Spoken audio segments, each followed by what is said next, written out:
A palavra do Senhor no Evangelho, na carta, ou epístola de Tiago,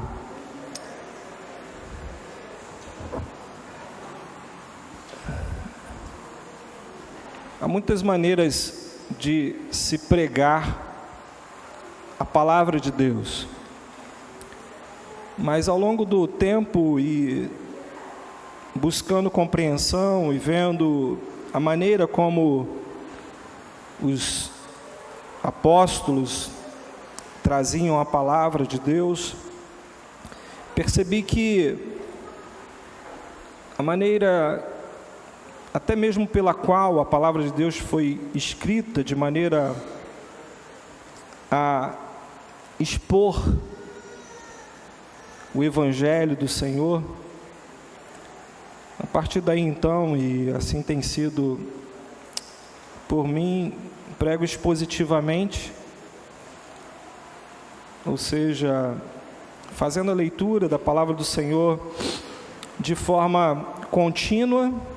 Então, os irmãos que já nos acompanham há bastante tempo, mesmo pregando em série, mas sempre a série está baseado num livro da Bíblia ou muitas vezes em parte deste livro, mas sempre de forma expositiva, sempre pregando de forma chamada lexo contínuo, ou dando continuidade àquilo que paramos. É interessante porque Calvino, quando convidado a pregar em Genebra, ele pregou ali durante muitos anos e depois, por alguns problemas enfrentados na cidade, ele resolveu sair de lá e voltar para a França, e ele ficou na França um bom tempo, e depois, persuadido, até por uma praga jogada por um dos seus grandes conselheiros, ele resolve voltar a Genebra. E muito interessante porque ele estava expondo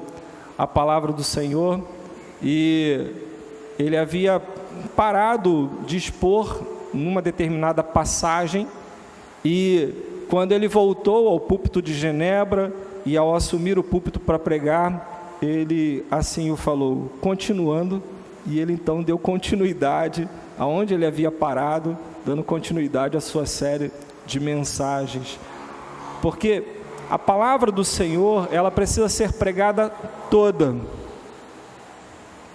Quando a gente fica salteando de um lado para o outro, buscando algo que seja interessante, ou que seja atual, ou que seja algo contemporâneo, ou que a gente ache que tem a necessidade da igreja ouvir, nós acabamos muitas vezes não sendo coerentes com a própria palavra de Deus, porque o Evangelho ele precisa ser entregue plenamente,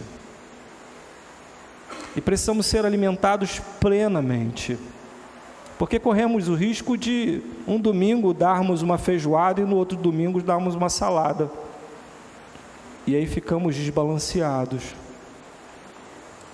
E quando pregamos continuamente, nós entregamos todo o Evangelho.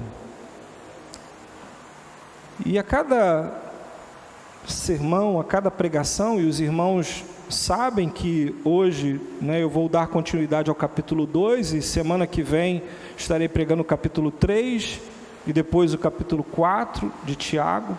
Você pode então se antecipar e fazer a leitura na sua casa, você pode se antecipar e estudar esse texto para quando chegar diante do Senhor no domingo para ouvir o Evangelho, você já tenha mais ou menos em sua mente aquilo que a carta está dizendo. E o capítulo 2 é um dos textos mais importantes da Bíblia, porque num primeiro momento, Paulo, Barnabé e alguns outros irmãos espalharam o Evangelho por toda a Ásia, por toda a Galileia, levando principalmente o Evangelho aos gentios. E Paulo, então, querendo mostrar que judaizantes estavam errados quanto à colocação de que para que se tornasse cristão ou para a salvação era necessário adotar alguns rituais do Antigo Testamento, como a circuncisão. Paulo então vai em suas cartas falando à igreja gentia, a pessoas que estavam se convertendo e que eram de uma certa forma sobrecarregados com as tradições judaicas de cristãos judeus que tinham se circuncidado e que viviam ainda apegados à lei. Paulo então diz que a salvação é mediante a graça, pela fé. E ele é enfático em dizer: não vem por obras. Mas contrapondo ou complementando a isso, Tiago agora, já pastor de uma igreja que não é de gentios, uma igreja composta de pessoas alcançadas pela graça de Deus, cristãos, ele vai dizer que a fé sem obras é morta. E aparentemente parece que eles estão se contrapondo, e na verdade não é bem assim. Na verdade é um complemento. Porque a palavra de Deus, se ficarmos apenas nas cartas de Paulo, teremos a percepção de que a salvação é apenas pela graça e a fé somente. De fato, a salvação só é encontrada em Cristo Jesus, em mais nada. Não somos salvos pelas nossas obras. Mas de outro lado, se não lermos Tiago, nós vamos entender que basta simplesmente dizer: eu aceito a Jesus, crer no Senhor Jesus, isso é suficiente para testemunhar a minha salvação. E Tiago vai dizer: não. E o próprio Evangelho, quando Paulo vai escrever a carta aos Efésios, ele vai afirmar de que não é bem assim que as coisas funcionam. Mas nessa noite eu queria pensar um pouco de como nós nos vemos como cristãos. Se você fosse fazer um autorretrato de você, como por exemplo alguns famosos fizeram, como Van Gogh, ele pintou mais de 30 autorretratos, ou seja, ele gostava de se pintar de diferentes maneiras, diferentes ângulos. Ou como o próprio Leonardo da Vinci, que foi pintado cerca de 1513, e o seu retrato está lá na Biblioteca Real de Turim. E eu pergunto para você nessa noite: como você faria o seu autorretrato espiritual? Se você fosse capaz de pintar a sua vida espiritual, expressar como é a sua vida espiritual, como é a sua relação com Jesus Cristo, com o Evangelho, com a graça, a maneira que a sua vida reflete a glória de Deus, a maneira que a sua vida reflete a imagem de Cristo, a Imago Dei restaurada na cruz, como você se pintaria? A abordagem que Tiago faz é muito direta e muito simples. Tiago sabe que há uma tendência nossa, minha e sua, de racionalizar nossos erros. A gente erra e a gente já tem uma desculpa pronta, e dizer assim: não, mas eu fiz isso por causa daquilo. Nunca nos sentimos culpados. Há uma resistência em nós ao arrependimento, ao reconhecimento de que erramos. Ele também entende que somos propensos a negociar valores da fé. Ou seja, eu sou crente enquanto isso está favorável, ou quando o vento está soprando favorável à minha vida. Mas, se eu percebo que isso vai trazer problema, eu dou um passo atrás. Então, por exemplo, eu sei que eu tenho que falar a verdade o tempo todo, mas tem horas que algumas mentirinhas escapolem, porque nós temos essa propensão a negociar. Não, mas foi uma mentirinha, sabe, para o bem. E a pergunta é: existe mentira para o bem? Se o pai da mentira é completamente do mal? E a gente vive nesse contexto de adversidades. De hora estamos indo na direção certa, ora os ventos são contrários, e a gente vive em meio a todas essas coisas que nos cercam.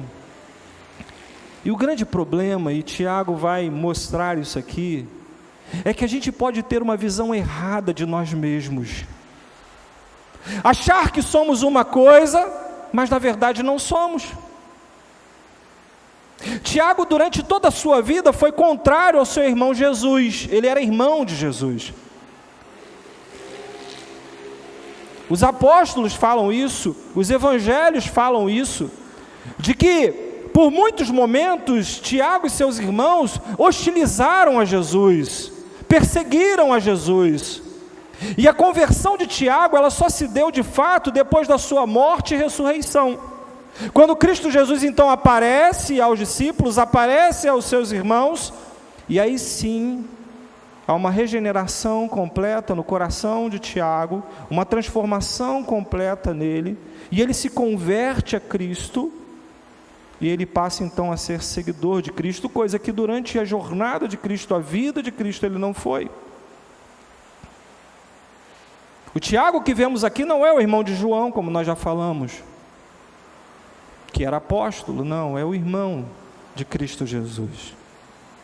E assim como Tiago, durante todo o ministério de Cristo, tinha pensamentos errados em relação ao seguir a Jesus, ou interpretações erradas quanto aos ensinos de Jesus, Tiago também agora sabe, depois de convertido, que muitos irmãos também têm interpretações erradas em relação aos ensinos de Paulo, que dizem: não, eu estou vivendo pela graça, mas a graça é transformadora, a graça, ela é irresistível, ela nos muda, ela nos derruba, ela nos coloca de joelhos, ela nos coloca prostrados, ela muda o nosso ser, ela muda a nossa identidade, ela muda a nossa vida, ela transforma o nosso caráter, ela transforma os nossos pensamentos, ela transforma as nossas atitudes, ela nos leva a praticar coisas que antes não praticávamos,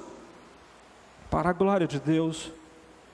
A graça transforma, a graça, ela nos movimenta, ela nos tira da inércia do pecado, porque estávamos sepultados no pecado, e nos coloca em movimento.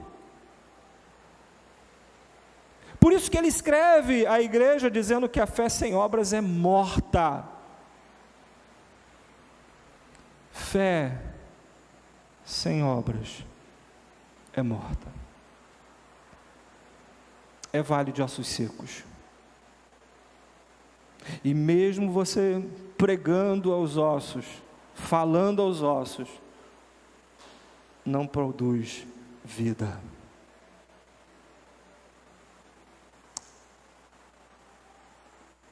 E esse texto então traz alguns argumentos interessantes. Eu convido você a pensar um pouco nisso nessa noite. Versículo 14 diz: de que adianta, meus irmãos, alguém dizer que tem fé se não tem obras? Isso lembra muito o que Jesus fala lá da videira. Ele fala: de que adianta você ter um ramo da videira, mas ele não ser frutífero?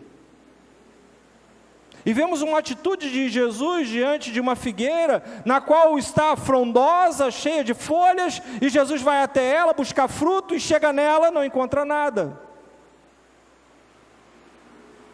E Jesus condena aquela figueira, e ela seca. E ele diz em João 15, que que o galho que não produz, ele serve como lenha, apenas para ser cortado e lançado fora. É exatamente isso que Tiago tem em mente. De que adianta, meus irmãos? De que adianta, igreja, alguém dizer eu tenho fé, eu creio em Jesus, mas não tem obras?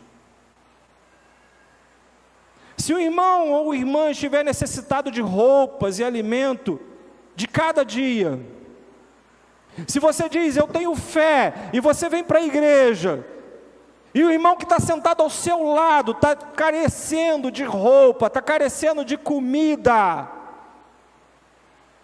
e você entra neste lugar e sai deste lugar sem fazer nada, é porque você está morto, é porque a sua fé é morta, ela não tem validade, ela não salva. Tiago diz: e um de vocês lhe disser, vá em paz, né? Tapinha nas costas, Deus te abençoe, meu irmão. Às vezes no corredor alguém para você e fala assim, meu irmão, e fala, agora estou ocupado, porque eu já sei que esse irmão é problemático, eu sei que esse irmão é meio carentezinho, então ele precisa de uma atenção especial, eu não quero dar tempo para ele. Vá em paz, aqueça, se alimente-se, até satisfazer-se, sem porém lhe dar nada. De que adianta isso? Assim também a fé, por si só, se não for acompanhada de obras, está morta. Mas alguém dirá, você tem fé, eu tenho obras, mostra-me a sua fé sem obras, a sua fé sem obras, e eu lhe mostrarei a minha fé pelas obras.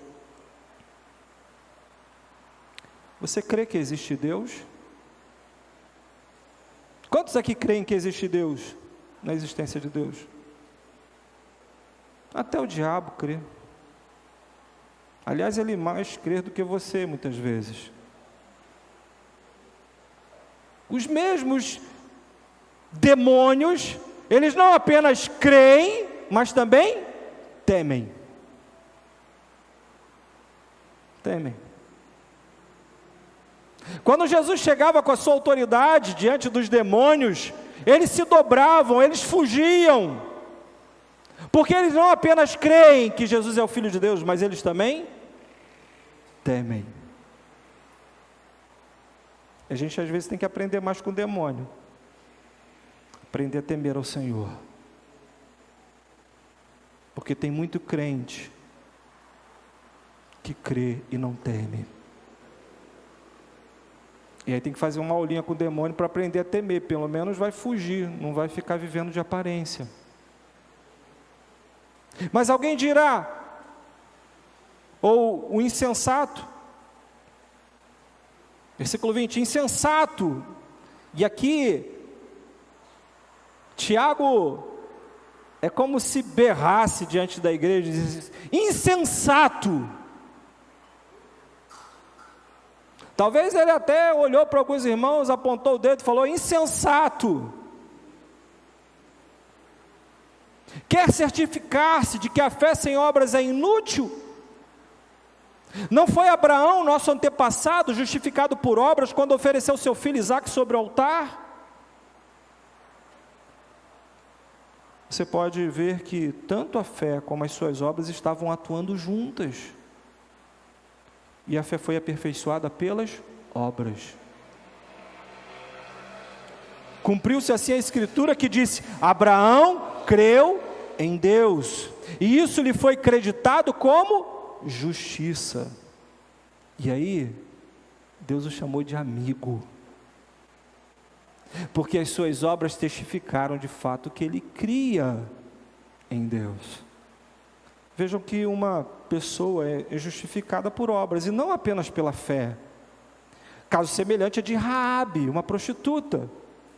Não foi ela justificada pelas obras quando acolheu os espias e os fez sair por outro caminho? E aí, isso aqui é forte demais, irmãos. Assim como o corpo sem espírito está morto, também a fé sem obras está morta. Enquanto Ezequiel profetizava, os ossos se juntavam, batiam um no outro, formou-se carne e tudo mais, e depois dele terminar de profetizar o que havia diante dele, ao invés de serem ossos secos, era um monte de defunto.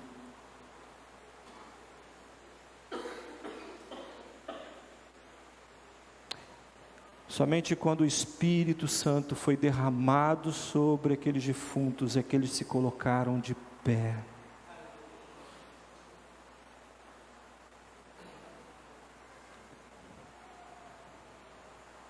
Você tem fé? Tiago diz: mostra-me as tuas obras, mostra-me as tuas credenciais, me dá testemunho da sua fé,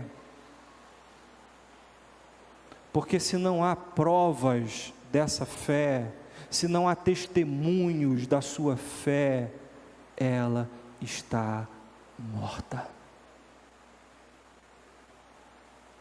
E você vai precisar do Espírito Santo em você para te reavivar, te reanimar, te reacender, te colocar de pé e te fazer se mover. Porque Mateus 5,16, Jesus vai falar exatamente a mesma coisa. Ele vai dizer: assim resplandeça a vossa luz diante dos homens. A nossa luz precisa brilhar. Hoje de manhã, nossa irmã missionária Esther falava exatamente isso. E ela pregava e eu falava: meu Deus, porque o Espírito testifica.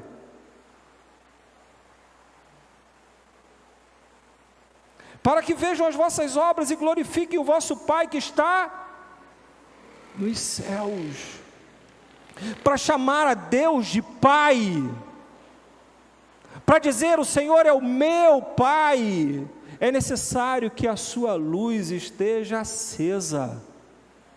E para a sua luz estar acesa, estar operante, é necessário que as vossas obras sejam vistas. Porque senão você está escondido debaixo do alqueire.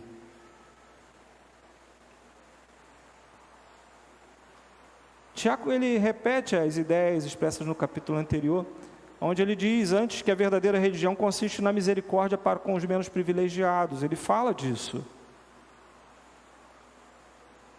E fala: quer ser religioso, quer viver de fato plenamente no Espírito Santo de Deus,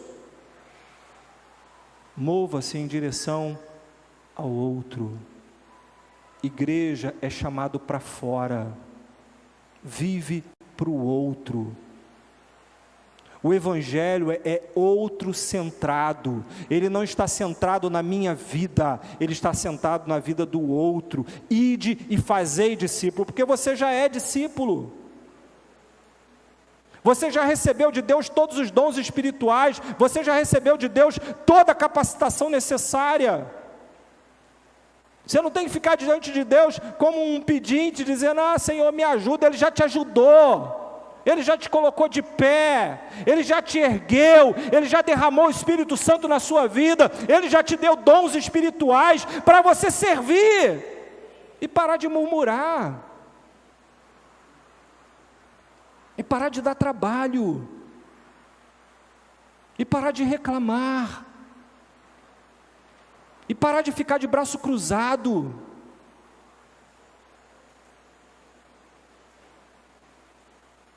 Porque crente que é crente está envolvido no reino, é trabalhador, é servo, é comprometido, é luz que brilha, suas obras são vistas, suas obras são admiradas, as pessoas olham e glorificam ao Pai. A fé sincera, o tipo aceitável a Deus, portanto, é o tipo que nos salva, que manifesta boas ações, que nos coloca em movimento. E se a fé que temos não produz boas obras, é sinal que a nossa fé está morta. Uma fé morta não tem poder para salvar. Nem o outro e nem a nós mesmos. Por isso muitos lares estão destruídos. Muitas famílias estão destruídas. Porque você não tem fé operante que consegue salvar nem a si mesmo. E muito menos os seus filhos, seus netos.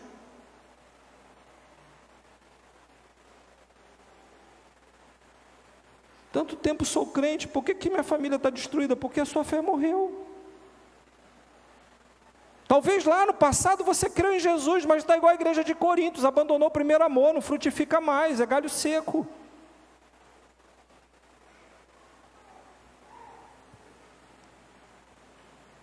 Tem muito crente que é muito parecido com uma bateria morta. Já viu? Quando você vai ligar lá o carro na garagem, aí você bate a chave, nada acontece. Aí você vai lá no capu, levanta o capu, olha, a bateria está lá, você está vendo, você pega a bateria, mas ela está morta. O carro não vai andar, o carro não vai ligar. Assim acontece muitas vezes quando o conselho, não é, dá para alguma irmã um cargo na igreja, mas a bateria está morta, está arriado, nada acontece. Eu falei, meu irmão, já passou 6 meses, não vai fazer nada não. O seu departamento está indo para o ralo. As pessoas estão saindo. O carro não anda, bateria não liga. Fé morta, fé sem obras, não faz o carro andar.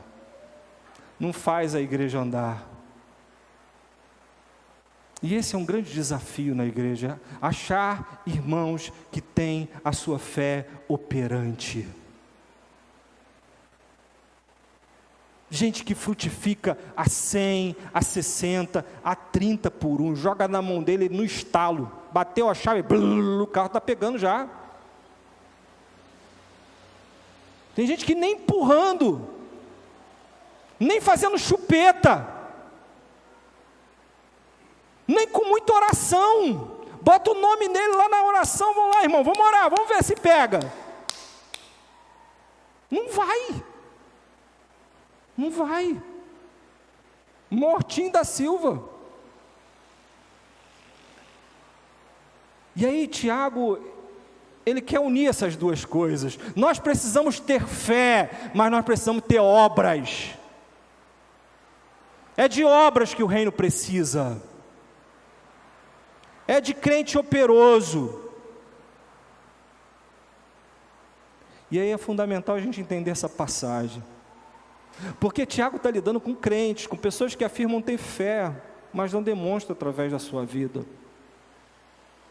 Tiago deve ter colocado camarada lá, vai lá, você agora é o líder da UPH. Vamos ver se é o PH, os homens da igreja agora vai bombar. E aí não vai. Vamos botar no ministério de crianças, infantil. E não vai. Não anda. Então, Tiago ele tenta mostrar essa ligação estreita de fé. Porque o cara pode ter 30, 40, 50 anos de igreja. Mas é aquela bateria que está lá, parada, morta. E ele começa a questionar a utilidade de tal fé. Para que você diz ter tanta fé?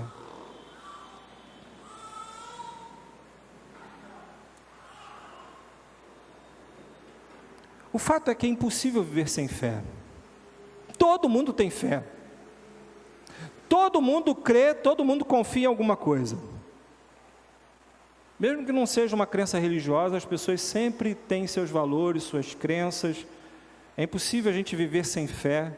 E aí pensa, por exemplo, nos planos que você faz. Não é? Você fala assim, esse ano eu vou comprar meu carro, vou conseguir um emprego, Por quê? Porque você confia, porque você crê. Você crê que é capaz, você crê que consegue. E aí a gente vai esmiuçar isso em estratégias. Como é que eu vou fazer? Não, amanhã eu vou acordar cedo, vou fazer isso, vou fazer aquilo outro. E aí você começa a perceber o quanto de fé você tem, porque você só tem o dinheiro da passagem, e mesmo assim você vai lá e vai dizer assim, eu vou conseguir esse emprego hoje. Isso é fé. é crer, é confiar.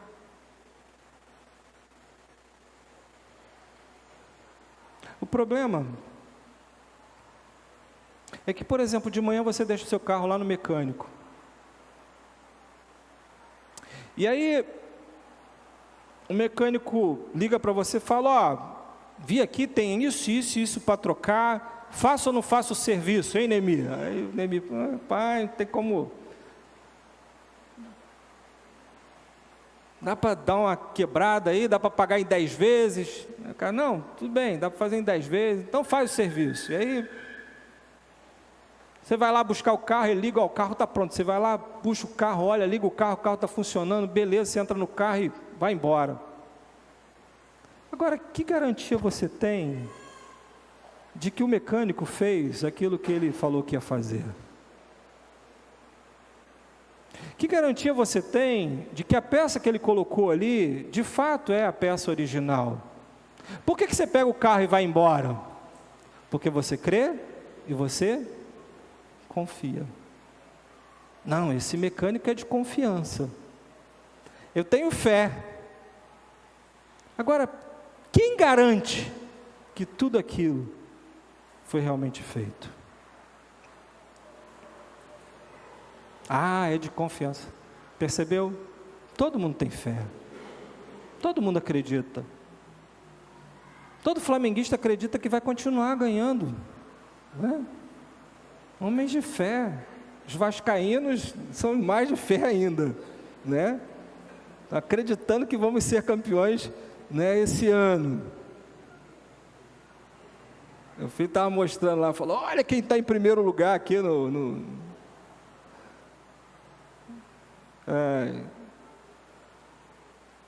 Agora o problema é que a fé, ela pode ser viva e frutífera, mas ela também pode ser morta e estéril. Ela pode não produzir absolutamente nada, apenas crer. A fé bíblica não é estéril, a fé bíblica não é imóvel, a fé bíblica é viva, ela é frutífera, ela é abençoadora.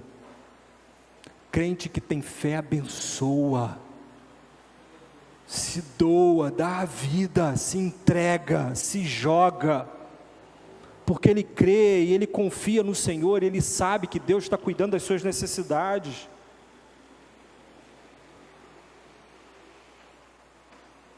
Então, 3 coisas Tiago nos mostra aqui nesse texto.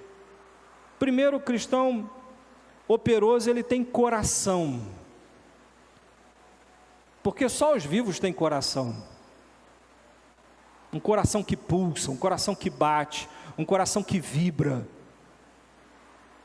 um coração que se alegra, um coração que é para frente. O cristão operoso, ele tem convicção, ele é convicto, ele não titubeia, ele não fica em cima do muro, ele sabe o que é, ele sabe aonde ele quer chegar, e mais do que isso, ele tem compaixão. Então, do verso 14 ao verso 17, Tiago diz assim: de que adianta, meus irmãos, alguém dizer que tem fé?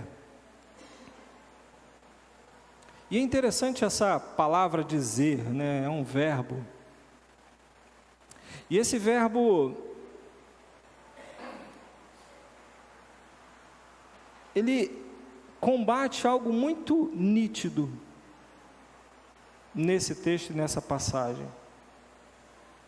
Porque a fé não é apenas você dizer, proclamar.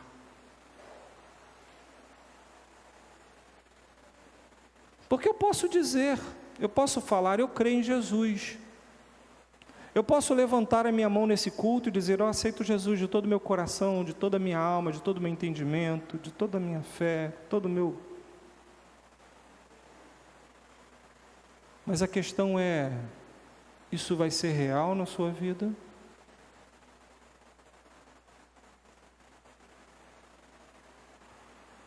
Isso não é suficiente para a salvação. Dizer que crê não é suficiente. Levantar a mão no apelo não é suficiente.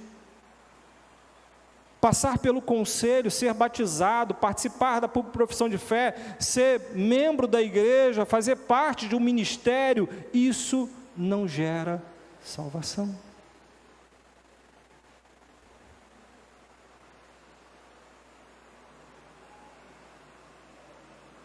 E é por isso que Tiago pergunta: acaso a fé pode te salvar? Dizer que você tem fé pode te salvar? E a resposta é não. Não. Mas pastor, Paulo em Efésios 2, 8 e 9, ele diz que é pela graça que somos salvos. E sim, somos salvos pela graça, mediante a fé em Cristo Jesus. Isso não vem de vós, é dom de Deus, para que ninguém se vanglorie. Está lá. Isso é verdadeiro.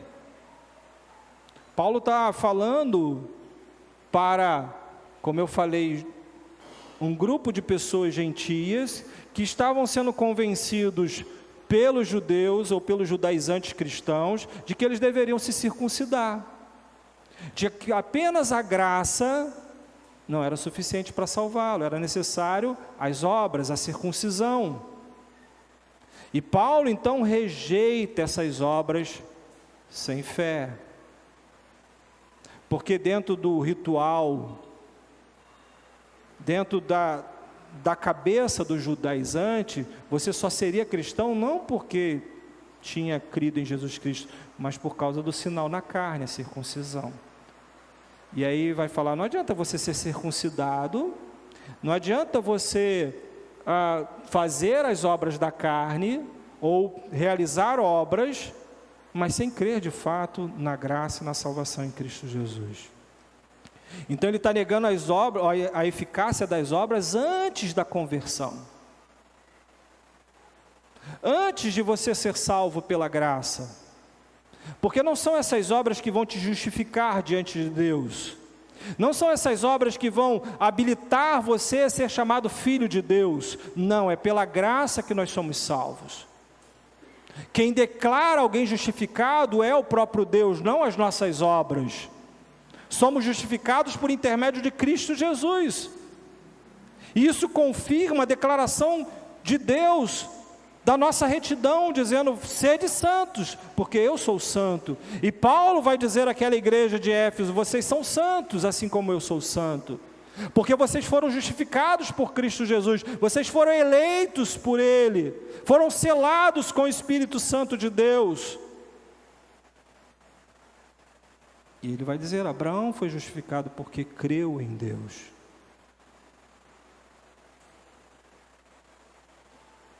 Mas, por outro lado, Tiago vai rejeitar essa fé sem obras. Porque depois que você foi alcançado pela graça, justificado em Cristo Jesus, você agora é salvo, o Espírito Santo te selou, deu os dons, derramou o seu Espírito sobre a sua vida, você agora é nova criatura, e as coisas velhas ficaram para trás, e tudo se fez novo. E que tudo se fez novo é isso na nossa vida? Paulo vai explicar isso em Efésios, capítulo 2, versículo 10, onde ele diz que nós fomos agora recriados em Cristo Jesus. Se antes nós éramos filhos do demônio, se antes nós andávamos na cultura, praticávamos as obras da carne, fazíamos tudo aquilo que agradava o pai, Satanás, agora pela graça fomos alcançados, transformados, justificados, recebemos toda a herança de Deus que está em Cristo Jesus, e agora, refeitos em Cristo, recriados em Cristo Jesus, nós passamos a praticar não mais as obras da carne, mas as obras do Espírito. Não mais a gente vive para a satisfação da nossa alma, mas nós vivemos para a glória de Deus, e a gente passa agora, como testemunho da salvação e da ação de Deus na nossa vida, produzir obras ao Senhor.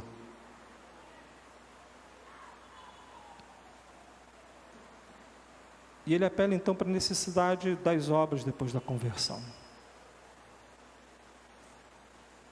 Ele enfatiza como alguém deve viver depois de justificado. Ele fala da demonstração de nossa retidão. E ele usa o mesmo exemplo: Abraão foi justificado porque obedeceu a Deus. Quer ver um exemplo? Quando você lê a passagem de Noé, a passagem de Noé diz assim: Noé era um homem justo, reto e bom. Então foi por isso que Deus escolheu a Noé. Não. Se você ler o versículo anterior, o versículo 6 vai dizer assim: e Noé achou graça diante de Deus. Primeiro a graça. E por ter alcançado a graça, ou por ter recebido a graça de Deus sobre a vida de Noé, Noé agora passa a viver de uma forma reta, de uma forma justa, de uma forma santa. E o que ele vai fazer? Obras. Vai construir a arca, vai botar sua família dentro da arca, vai botar os animais dentro da arca. Mas foi isso que justificou Noé? Não. Foi a graça de Deus. Por que Noé e sua família entrou na arca e outros não entraram? Porque ele era um homem bom, reto e justo? Não, porque a graça do Senhor se manifestou sobre ele. Mas ao manifestar a graça do Senhor sobre a vida dele, ele não ficou morto, parado, dizendo: agora estou de boa. Não, ele foi trabalhar, ele foi construir uma arca. Olha o que diz 1 Tessalonicenses capítulo 1, versículo 3: lembrando continuamente diante de nosso Deus e Pai o que você tem demonstrado.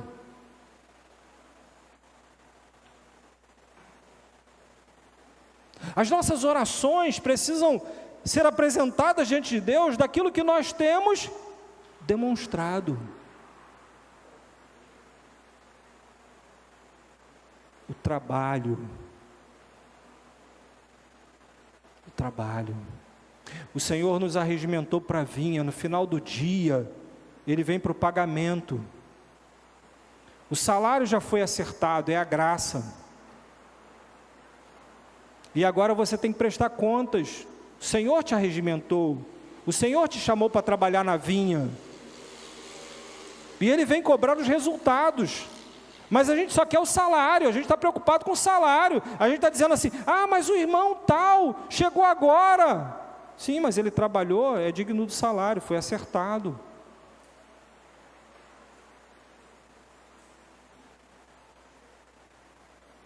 Trabalho. Resultado da sua fé. Quanto mais você trabalha na seara, no reino, demonstra mais a sua fé. O esforço motivado pelo amor, não pelo salário, não pela salvação, não pela graça, porque ela já foi dada. Eu não dou meu dízimo para ganhar tesouros, para ganhar bênçãos de Deus, para Ele me dar um emprego, para resolver meus problemas financeiros, não. Eu dou meu dízimo porque eu amo o meu Senhor. E aí, se no Antigo Testamento havia uma lei que dizia que era 10%, no Novo Testamento não há essa lei dizendo que é 10%. Quanto eu devo dar então ao Senhor? A proporção do seu amor. Quanto você ama a Deus? É 10% só? Quanto você entende a graça de Deus na sua vida? E aí ou você é generoso, ou você faz como aquela viúva que dá tudo que tinha, ou você faz como os demais, dá o que sobra. É uma relação de amor com esse Deus que te salvou. E a perseverança proveniente da esperança em nosso Senhor Jesus Cristo. Como dizia Philippe Melanchthon, que foi um dos principais colaboradores para Martim Lutero se tornar um líder do luteranismo, ele vai dizer: salvação é só pela fé, mas a fé salvadora não permanece só. Tremendo isso. A salvação é só pela fé, mas depois de salvo, ela não permanece só. Ela agora produz a 30, a 60, a 100 por um. E aí Tiago vai trazer algo que, primeiro a gente assiste os da fé. Tudo está relacionado com como você trata do seu próximo. Porque eu posso dizer, eu amo a Deus porque me salvou. Ok, você ama a Deus como te salvou, então agora ama o seu próximo como a você mesmo.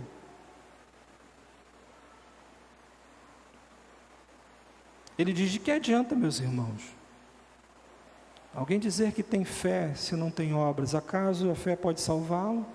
Se o irmão ou irmã estiver necessitado de roupas e alimento de cada dia, e onde você lhe disser, vá em paz, aqueça, se alimente, se satisfaça, sem por ele dar nada, do que adianta isso? Do que adianta vir domingo após domingo na igreja, passar pelo meu irmão no corredor, dar tapinha nas costas, dizer, nossa, eu te amo, meu irmão, e não fazer nada para ajudá-lo? Sabendo que ele está com problemas financeiros, com problemas de saúde, com problemas de alimentação, e eu não fazer absolutamente nada. Tiago diz, isso está morto. Não é fé.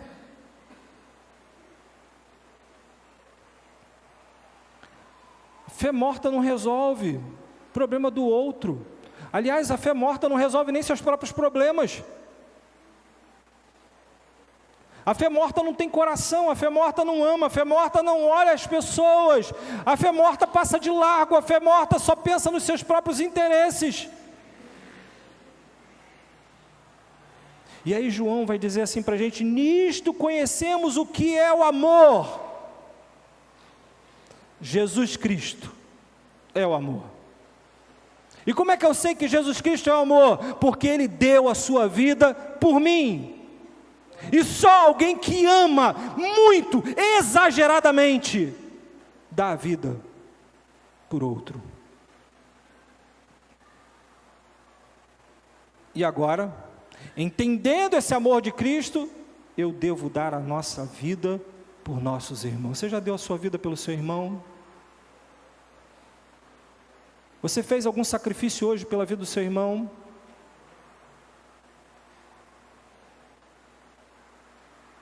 Tem feito sacrifícios pelo irmão? Tem cuidado, zelado da vida do seu irmão? Porque se alguém tiver recursos materiais, vendo o seu irmão em necessidade, não se compadece dele, como pode permanecer nele o amor de Deus? Não entendeu o amor, não entendeu a graça. Filhinhos, não ame de palavras, não ame de fé, de dizer, mas de obras, de ação, de verdade. Porque a fé que justifica é a mesma fé que frutifica. Não existe fé sem frutos. Porque fé sem fruto é palha. Fé sem fruto é galho seco, é galho morto. E só serve para uma coisa: lenha para a fogueira. São pelos frutos de amor e de justiça que a fé verdadeira é demonstrada. Cristão operoso tem coração, mas cristão operoso tem convicção. Olha o que ele vai dizer, mas alguém dirá, você tem fé e eu tenho obras, mostre-me as suas fés, a fé sem obras. E ele diz, eu lhe mostrarei a minha fé pelas obras. Precisamos ter os dois. Não basta ter obras e dizer que tem fé, e nem basta ter fé e dizer que sem obras. As duas coisas estão juntas. O cristão operoso não é aquele que só tem coração, ele também tem convicção. as suas obras de amor são praticadas em consequência daquilo que ele conhece, daquilo que ele compreende, daquilo que ele entende da verdade do Evangelho. Então, quem compreendeu o Evangelho é prático em obras. Quem não compreendeu o Evangelho, cruza o braço, passa de largo, senta, murmura. Olha o que diz Hebreus capítulo 10, versículo 32 a 34. Lembrando-se dos primeiros dias, depois que vocês foram iluminados, quando suportaram muita luta e muito sofrimento, algumas vezes vocês foram expostos a insultos e tribulações, em outras ocasiões fizeram-se solidários com os que assim foram tratados. Vocês se compadeceram do que estavam na prisão e aceitaram alegremente o confisco dos seus próprios bens, pois sabiam que possuíam bens superiores e permanentes. O autor de Hebreus diz: vocês cristãos, quando estavam sendo presos, jogados aos leões, tendo seus bens saqueados, vocês se alegravam, porque os bens dessa terra não se comparam aos bens que o Senhor tem preparado para nós.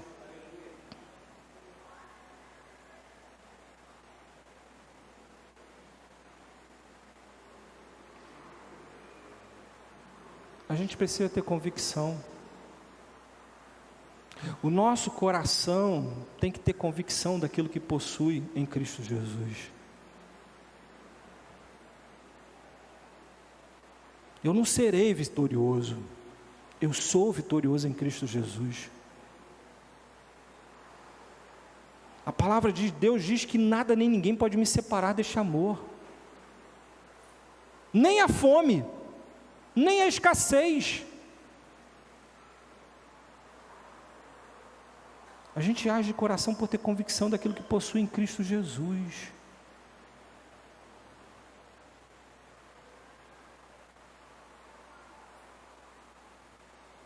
Porque em Cristo Jesus meus bens são superiores, estão acima dos valores dessa terra.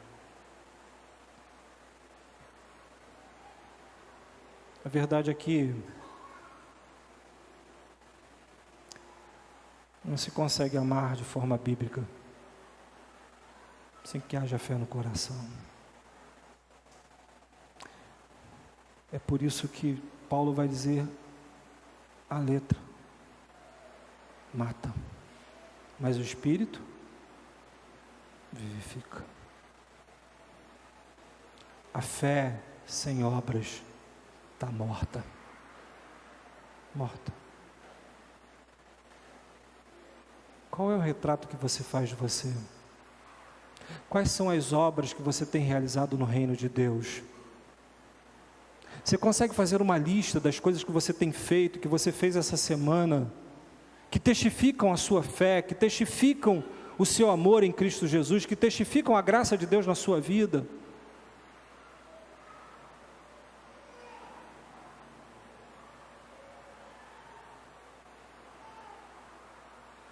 Alguém dirá: você tem fé, eu tenho obras, mostre-me as tuas obras, a tua fé sem obras, e eu lhe mostrarei a minha fé pelas obras.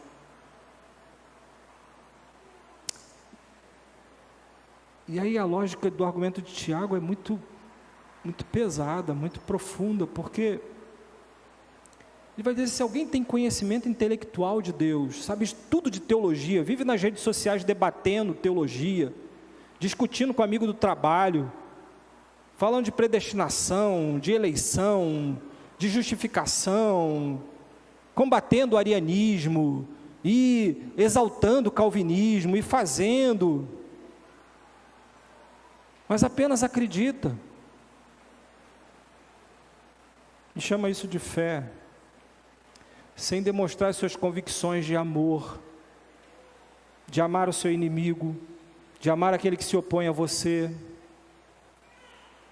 de dar testemunho, não apenas dizendo, mas fazendo, vivendo, para a glória do Senhor. Tiago diz: você está na pior condição, você está pior do que Satanás, cara. Você está pior, a sua fé é pior do que a dos demônios.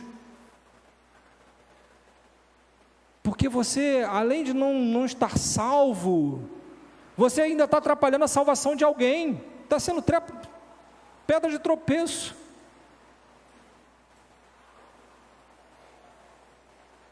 Não basta intelectualidade, não basta ser assíduo nos trabalhos da igreja, leitor da Bíblia. Precisa ter convicção. Isso significa ter conteúdo do Evangelho, saber no que eu creio, mas implica também em ter emoção com a verdade, ter coração pulsando, amar as pessoas, desejar estar perto das pessoas. Se termina o culto, meu irmão, você mete o pé, entra no teu carro e vai embora, sem olhar para trás, tua fé está morta. Se você vem para a igreja só para contar teus problemas, para na reunião de oração falar das coisas que estão difíceis na sua vida e não para ouvir os problemas dos outros, sua fé está morta. Se você sabe que há necessitados no meio da igreja, você não faz nada, sua fé está morta. Se a sua igreja está operosa, está trabalhando e você não está contribuindo, não está ajudando, sua fé está morta. Se você frequenta uma igreja e você não é fiel ao Senhor, se você não concede a Ele dos seus bens, a sua fé está morta. Se você não é envolvido com as sociedades da sua igreja, com o seu bairro, com a sua cidade, a sua fé está morta. Se você pratica o religiosismo só no domingo, sua fé está morta. Teu coração não está batendo, teu coração não está vibrando.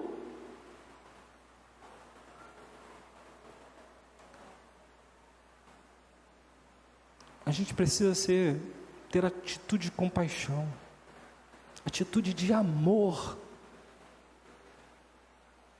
Amor não é sentimento, não é dizer eu te amo, meu irmão, saudade de você. Eu senti sua falta domingo, eu estava sem dinheiro para vir. Não, Deus vai te abençoar.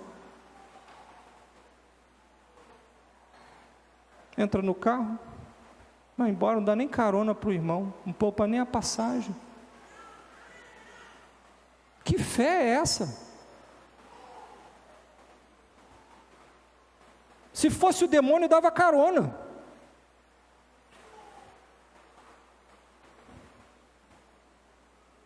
Porque o demônio crê, mas ele teme também a Deus.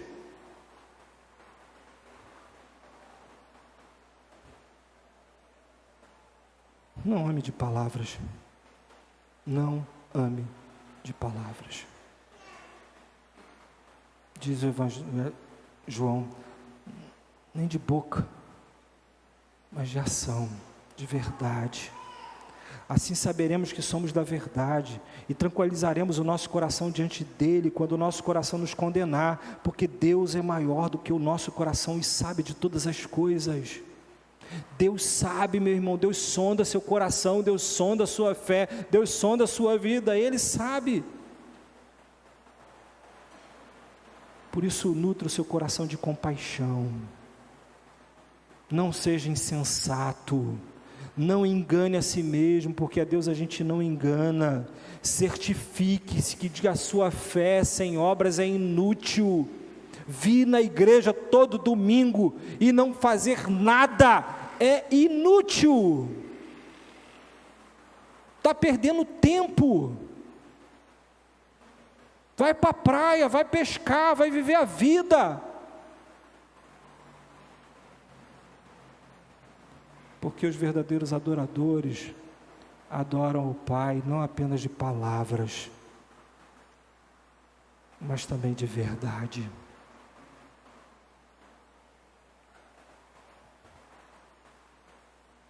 Não foi Abraão, nosso antepassado, justificado por obras, quando ofereceu seu filho Isaque sobre o seu altar?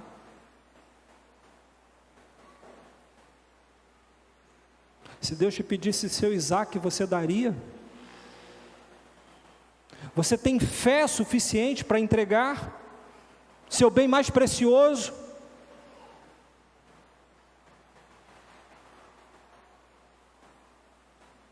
Você ama tanto a Deus que é capaz de entregar o que você mais ama nessa vida?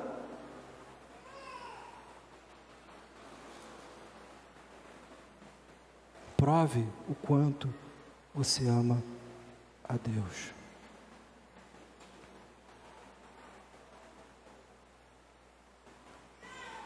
A fé de Abraão o levou a crer na promessa de Deus. Deus falou: eu vou fazer de você pai de multidões, grandes nações. E Abraão creu nessa promessa, ele acreditou. Agora veja como essa fé se evidencia, presta atenção. Quando Abraão foi provado por Deus, ele entregou seu filho Isaque a ele. Ele levou o Isaque até o alto do monte, colocou a lenha, deitou o filho em cima, pegou o cutelo e partiu para obedecer a Deus. E quando ele ia cravar no coração de Isaque aquele cutelo, o anjo do Senhor apareceu e disse: não faça isso.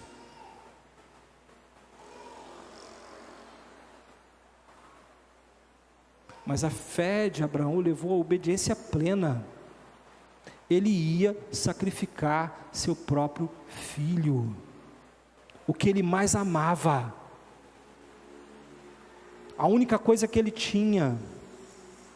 E o que movia a mão de Abraão, mesmo trêmula talvez, de levantar um cutelo contra o próprio filho e sacrificá-lo diante de Deus, em obediência à voz de Deus? Fé. Porque Deus havia prometido a ele que ele seria pai de multidões, e ele creu. Ele sabia que Deus podia ressuscitar o seu filho.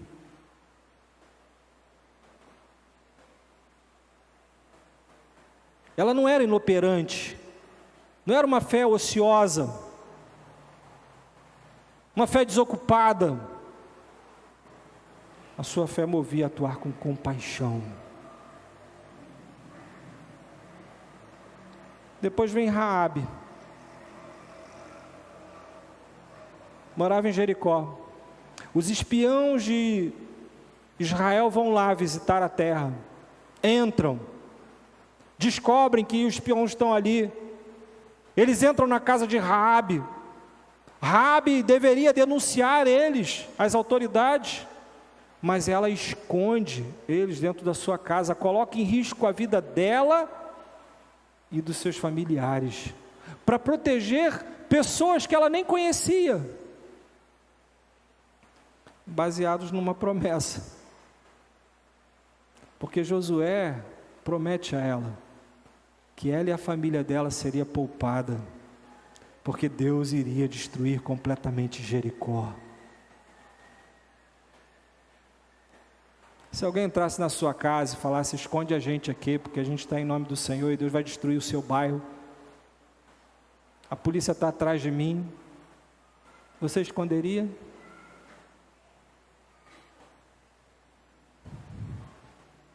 Raabe fez isso. E quando ela acolheu esses 2 espiões de Josué, fez-os partir em outro caminho e fugir da perseguição, a fé de Raabe não era passiva, nem covarde, mas era valente.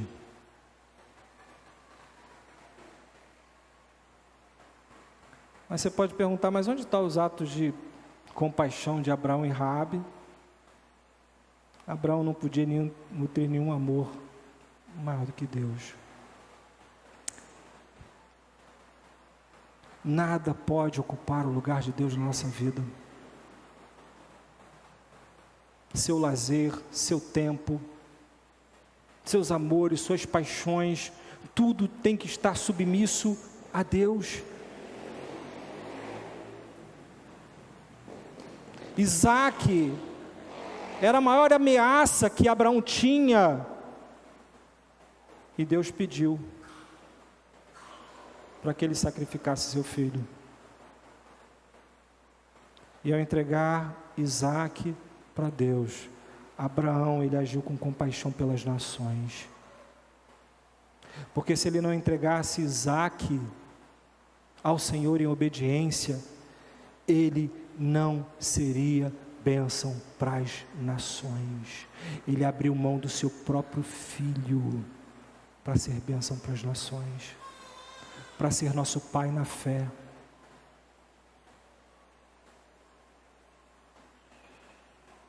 Há promessas de Deus para a nossa vida. Deus nos chama para ir e fazer discípulos. E muitas vezes a gente tem que sacrificar os nossos amores, as nossas paixões. Raabe não mediu esforços, não perdeu a própria vida, ou não temeu perder a própria vida, e ela agiu com compaixão por Israel. Você tem compaixão? Você, quando vê um necessitado, um pedinte, um cego, um nu, um preso, um doente, você tem tido compaixão?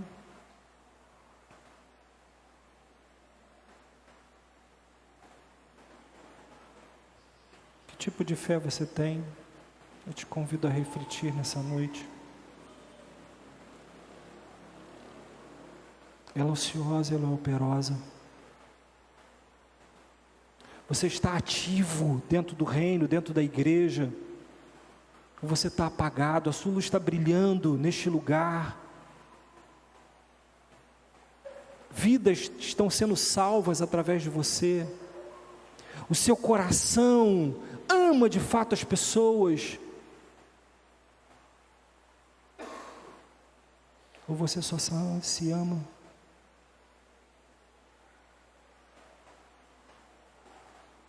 Você tem convicções, você crê no conteúdo e nas promessas do Evangelho. Você crê que Deus há de te guardar, te proteger, te amparar todos os dias da sua vida, que você não tem o que temer.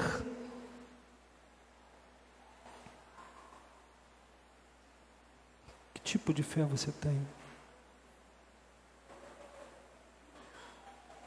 Você tem compaixão? Age pelo próximo, crendo nas promessas de Deus, mesmo que Ele te peça seu Isaque, mesmo que isso coloque em risco a sua vida, mesmo que você tenha que abrir mão do único alimento que você tem para servir ao próximo, como aquela viúva de Serepta, que só tinha um punhado de farinha, um pingo de azeite, e o profeta chega na sua casa e diz: eu quero comida. E ela diz: eu só tenho um punhado de farinha, um pouco de azeite. E o profeta diz para ela: vai lá e faz um bolo para mim. E ela prontamente foi lá, cozinhou o bolo, deu para o profeta, viu o profeta comer.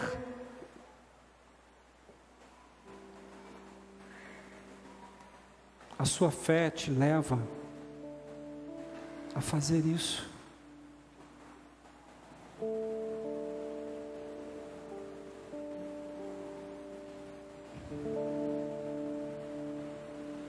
Assim como o corpo sem espírito está morto, também a fé sem obras está morta. Quanta gente viva andando por aí, mas sem alma, sem coração, sem sentimento, sem compaixão, se iludindo com os prazeres egoístas desse mundo, Diz que não tem tempo para a igreja, uma maratona na Netflix.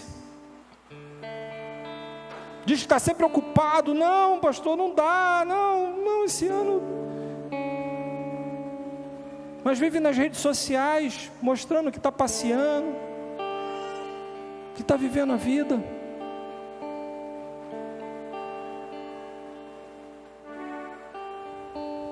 Quanta gente com fé sem graça, não tem testemunho para contar. Diz aí, meu irmão, o que aconteceu na tua vida? O que Deus fez de grandioso? Não tem nada para contar, não. Como assim? Você tem um Deus que criou o universo em 6 dias, e Ele diz que habita em você,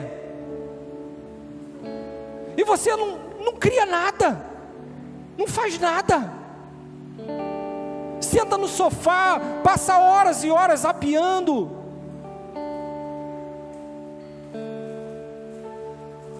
Onde estão suas obras? Onde estão as obras das suas mãos? Nós glorificamos a Deus porque Ele fez grandes coisas.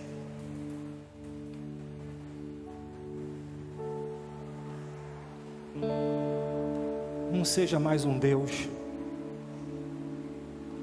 Não seja mais um Deus. Já temos muitos deuses neste mundo. A gente não precisa de mais deuses. Tem muita gente querendo glória, querendo reconhecimento, querendo atenção. Tem muita gente pedindo. Peça a Deus fé, mas fé em Jesus. Uma fé operosa, que tocava e pessoas eram curadas, que alimentava multidões, que mesmo cansado, tinha tempo para as pessoas, que mesmo exausto, não media esforços para abençoar. Tenha fé no Evangelho. Suplique nessa noite, diga: Senhor, me coloque em ação. Não vem para cá no próximo domingo sentar nesse banco, meu irmão, para fazer isso que você já faz há mais de 10 anos, 20 anos. Sentar no banco. Se torne operante. Torne-se produtivo. Se envolva, se entregue. Se você é mulher, desenvolva ministérios nessa igreja.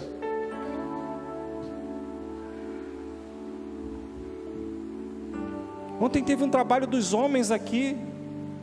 Tinha eu, meu filho, e os presbíteros, e o Aloísio. Cadê os homens dessa igreja?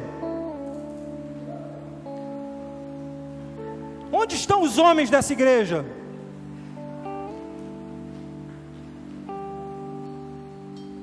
Nossos adolescentes ontem ensaiaram, se prepararam. Onde estava a igreja para prestigiar e dizer para os nossos adolescentes: parabéns. Fé morta. Deixa de ser insensato. Deixa de ser insensato. Coloca a sua fé em prática. Receba a salvação que vem de Deus. Se deixe ser cheio, repleto de compaixão.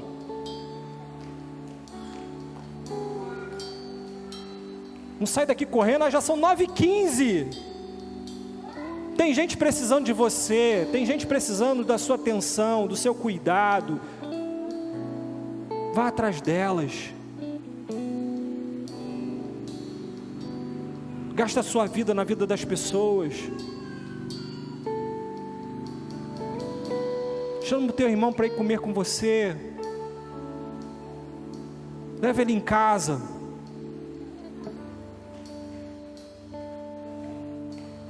Receba Jesus. Porque não vai adiantar no dia em que você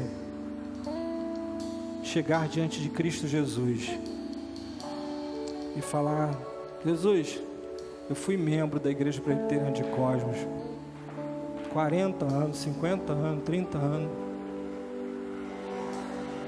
e Jesus perguntar para você: quem é você?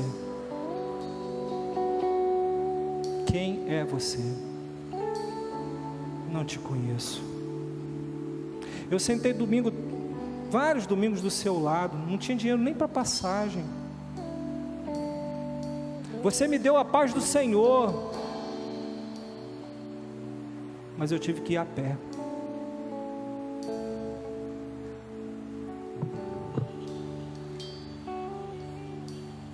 Você me abraçou, você falou comigo no corredor,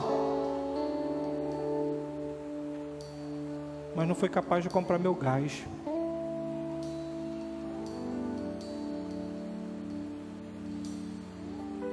Fé sem obras é morta. E eu queria convidar você nessa noite a fazer uma renovação com o Senhor.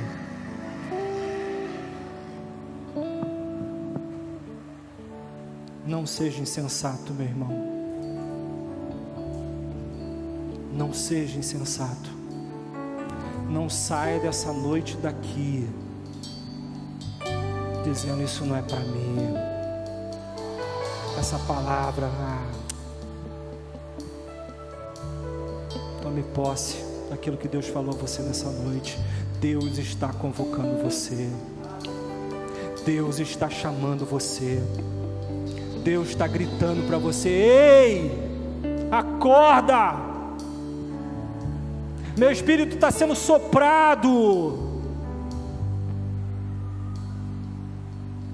Deixa ele pousar em você, deixa ele encher você, deixa ele transbordar em você. Se coloca de pé, ora ao Senhor, diz: Senhor, eis-me aqui, Senhor, eis-me aqui. Dia 3 de maio agora começa algo novo nessa igreja. Deus vai trazer multidões para este lugar, gente das mais diversas necessidades. E Deus está levantando você e dizendo: ei, para de pensar em você, começa a pensar no teu irmão, começa a pensar no teu próximo. Tua salvação está morta, ela não está viva em você. Eu quero convidar você a vir em frente.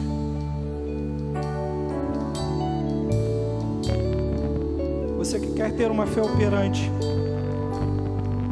uma fé ativa, uma fé que se dispõe a servir, que se dispõe a entregar, que se dispõe a amar, que se dispõe a ter compaixão.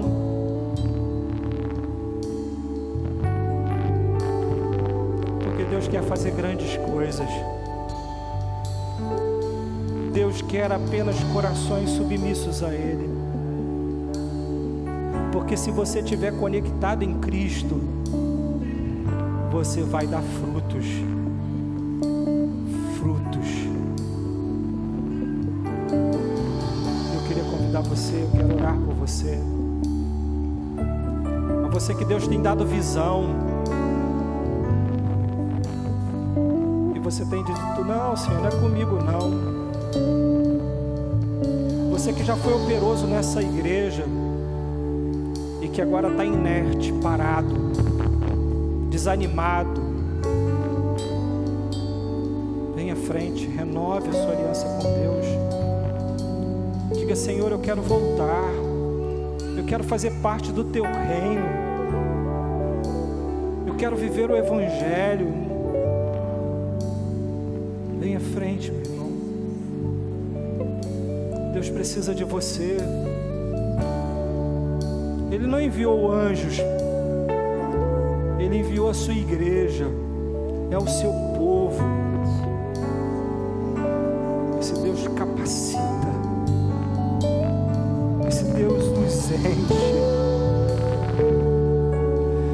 vida será frutífera em nome de Jesus.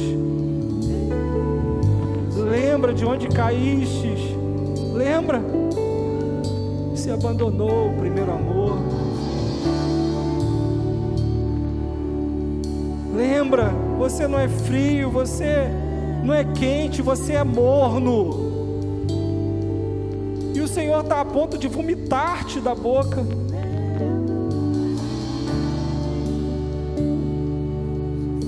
Oh Deus, tem misericórdia, Senhor. Faz-nos frutificar, ó Deus, meus irmãos aqui, ó Deus, que estão diante da Tua presença, Senhor, dizendo: enche-me, Senhor, faz transbordar a minha vida, que as obras sejam vistas. Enche-nos, ó Deus, coloca vinho novo em nós, mas não em odre velho, Senhor, porque vai romper. Não adianta, Senhor, a gente estar aqui na frente buscando o vinho novo do Senhor com a velha vida, com a vida antiga, com os propósitos antigos, com os comportamentos antigos. É necessário mudar o odre, é necessário mudar a vida. Por isso, não deixa a gente se conformar com este século, Deus, mas que sejamos transformados. Renova a nossa mente, renova o nosso entusiasmo, renova, Senhor, a nossa paixão. Que a gente ame ao Senhor de todo o coração e demonstre isso amando o nosso próximo como a nós mesmos. Oh Deus, obrigado. Obrigado porque o Senhor nos convoca, obrigado porque o Senhor nos chama. Obrigado porque esses meus irmãos acharam graça diante do Senhor. E eu creio, Senhor, que eles serão levantados nessa igreja como homens bons, como mulheres boas, pessoas retas, pessoas justas, dispostas a servir. Capacita, Deus. Faz, ó Deus, eles sonharem. Dá visões, ó Deus. Dá visões, ó Deus. Como o Senhor deu a Simeão, que sabia que antes que seus olhos se fechassem na terra, ele veria o Rei dos Reis. Porque a idade diante do Senhor não é nada. Não importa se chegamos na primeira hora, não importa se chegamos na última hora, a graça é sobre todos. O privilégio é poder servir ao Rei. O privilégio é poder dizer: Abba, Pai, meu papai.